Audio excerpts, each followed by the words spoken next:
দুঃখজনক হলে এটাই সত্য যে বিএনপি তাদের জায়গা থেকে ক্ষমতায় এসেছে আওয়ামী লীগের ভোটের মাধ্যমে। তাদের সাথে একটা আওয়ামী লীগের অলিখিত চুক্তি ছিল।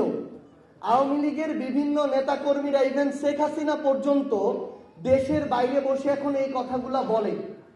তো এর মধ্য দিয়ে এখন সবচেয়ে বড় যে সমস্যাটা হয়েছে আমার জুলাইয়ের যোদ্ধাদের, শহীদ পরিবারদের, যে অভ্যুত্থানের পরে এই নতুন সরকারটা যখন গঠন করলো তারপর থেকে আমরা দেখতে পেলাম সেই অলিখিত চুক্তির কারণে যারা ওই জুলাই যোদ্ধাদের উপরে অভ্যুত্থানের সময় আক্রমণ করেছিল, যারা আমাদের শহীদ ভাইদের হত্যার জন্য দায়ী, তাদের অনেক দাগী আসামিরা এখন জামিন পেয়ে যাচ্ছে।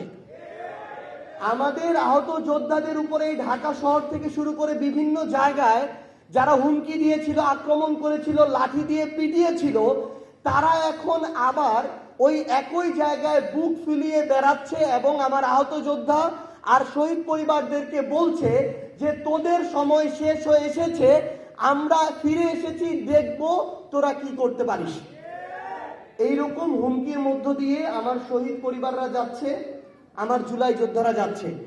আমরা বিএনপিকে আহ্বান করব যে আপনারা যদি আপনাদের জায়গা থেকে মনে করেন যে আপনারা বিরোধী দলের কবর খুঁড়বেন, আবার নিজেরা সংসদীয় স্বৈরতন্ত্রের পথে হাঁটবেন, তাহলে মনে রাখবেন ওই কবরের আপনাদের জায়গাটা হবে সবার আগে।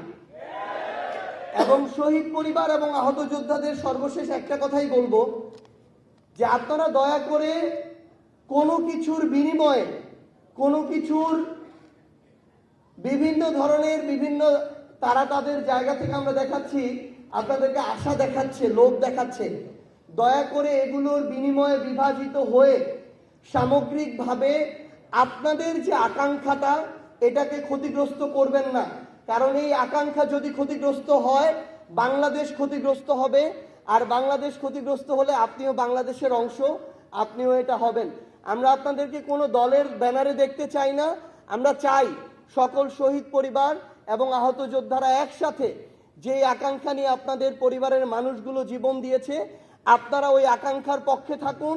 যদি আমরা এর পক্ষে কথা বলি তাহলে আমাদের পক্ষে কথা বলতে পারেন, যদি আমরা বিপক্ষে কথা বলি তাহলে প্রয়োজনে আমাদের বিপক্ষে কথা বলবেন।